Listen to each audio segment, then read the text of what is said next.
Usipite haraka, hili ni jambo muhimu kwako. Unaweza kwenda kanisani kila Jumapili. Unaweza kuweka Biblia nyumbani. Unaweza kuimba nyimbo za sifa, kuinua mikono yako na kusema kwa sauti, Amina. Lakini Yesu atakaporudi, unaweza kufungiwa nje. Je, unajua kwa nini? Kwa sababu taa yako haina mafuta. Leo nataka kukuambia ukweli ambao wengi hawataki kuukabili. Taa na mafuta si kitu kimoja. Taa ni imani ambayo wengine wanaweza kuiona.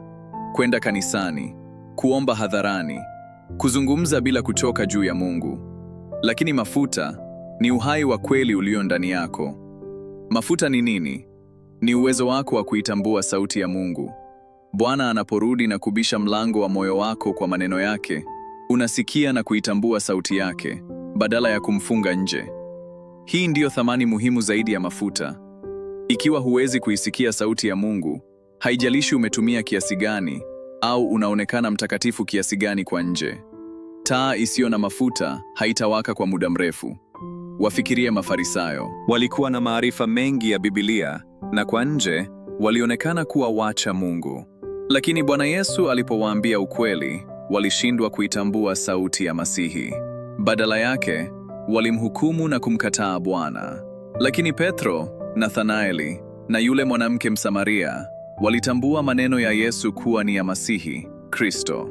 Hao ndio walioisikia kwa kweli sauti ya Mungu. Wao ndio wanawali wenye hekima.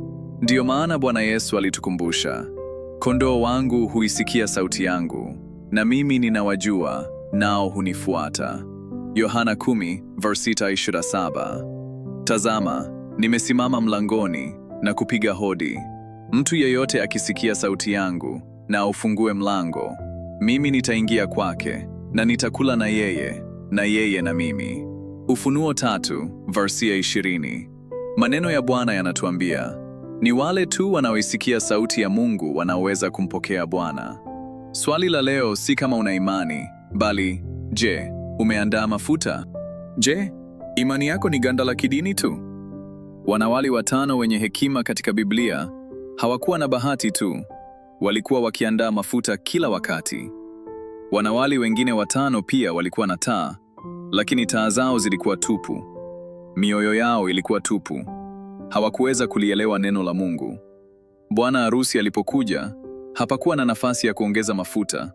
Ndiyo maana Yesu alisema, siye kila mmoja ambaye aliniambia, Bwana, Bwana, ataingia ufalme wa mbinguni.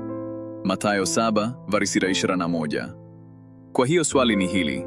Je, unaweza kuitambua sauti ya Mungu? Usingoje hadi kilio cha usiku wa manane kisikike, ndipo ugundue kwamba taa yako imezimika. Wakati huo itakuwa kuchelewa sana. Ikiwa leo uko tayari kuanza kuandaa mafuta na unataka kujifunza jinsi ya kuisikia sauti ya Mungu, tafadhali acha maoni yako ukisema, nataka kujifunza. Mungu akubariki. Malango ya ufalme wa mbinguni hakika yatafunguliwa kwa wale walio tayari kujiandaa.